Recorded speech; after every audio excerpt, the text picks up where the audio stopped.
સુરતની ઓળખ હીરાની ચમક સાથે જોડાયેલી છે, પરંતુ ઓરિસ્સા સરકારે લેબગ્રોન ડાયમંડ માટે 1000 કરોડના પ્રોજેક્ટ્સની જાહેરાત કરી છે, જેથી રત્ન કલાકારોની રોજીરોટી પર સીધી અસર પડવાની સંભાવનાઓ દેખાઈ રહી છે।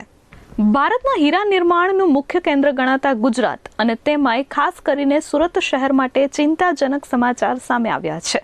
ઓડિશા સરકારે વર્ષ 2026માં રાજ્યમાં પ્રથમ વખત 3 અતિ મહત્વના અને મોટા લેબગ્રોન ડાયમંડ ઉત્પાદન પ્રોજેક્ટ્સને સત્તાવાર મંજૂરી આપી દીધી છે।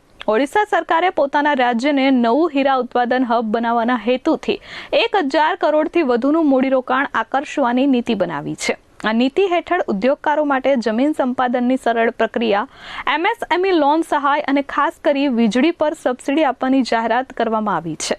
લેબગ્રોન ડાયમંડ બનાવવાની કુલ પ્રોસેસમાં અંદાજે 80% હિસ્સો વીજળીનો હોય છે, જેથી વીજળી પર સબસિડી મળવાથી ઉત્પાદન ખર્ચમાં મોટો ઘટાડો થશે। ડાયમંડ વર્કર યુનિયનના ઉપપ્રમુખ ભાવેશ ટાંક કહે છે કે અત્યંત ગંભીર બાબત છે। સુરતના ડાયમંડ ઉદ્યોગ માટે ઇતિહાસમાં પહેલીવાર મોટો હરીફ ઊભો થઈ રહ્યો છે। છેલ્લા 3 વર્ષથી મંદીમાં પીડાતા રત્ન કલાકારોની રોજગારી પર આની બહુ મોટી વિપરીત અસર પડી શકે છે। જો રાજ્ય સરકાર તરત પગલાં નહીં લે તો ગુજરાતની અર્થવ્યવસ્થા અને રત્ન કલાકારો બંને મુશ્કેલીમાં મુકાશે।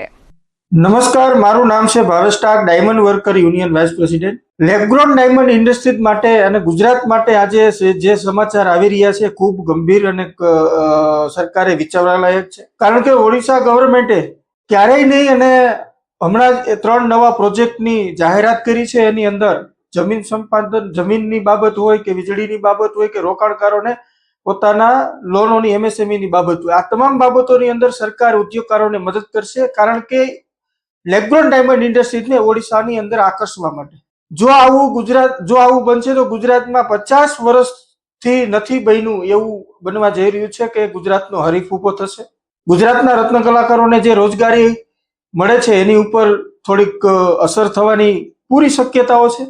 બીજી બાબત કે લેબગ્રોન ડાયમંડ ઇન્ડસ્ટ્રીઝ, એક તો લેબગ્રોન ડાયમંડના ભાવ દિન પ્રતિદિન ઓછા થતા જાય છે, અને જો આવી રીતે ઓવર પ્રોડક્શન થશે તો લેબગ્રોન ડાયમંડના કારણે જે લોકોને રોજગારી મળે છે એ લોકોને રોજગારી ઉપર પ્રશ્નાર્થ મુકાઈ જશે।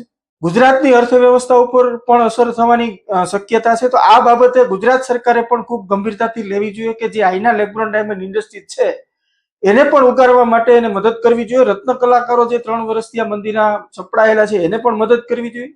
આ ગુજરાત ગવર્મેન્ટ અને ગુજરાત લેબગ્રોન ડાયમંડ ઇન્ડસ્ટ્રી માટે ખૂબ ગંભીર બાબત છે।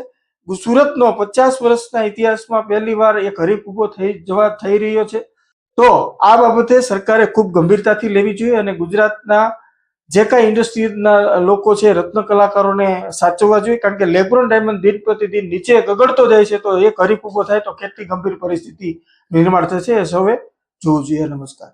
Bureau report S24 news, Surat.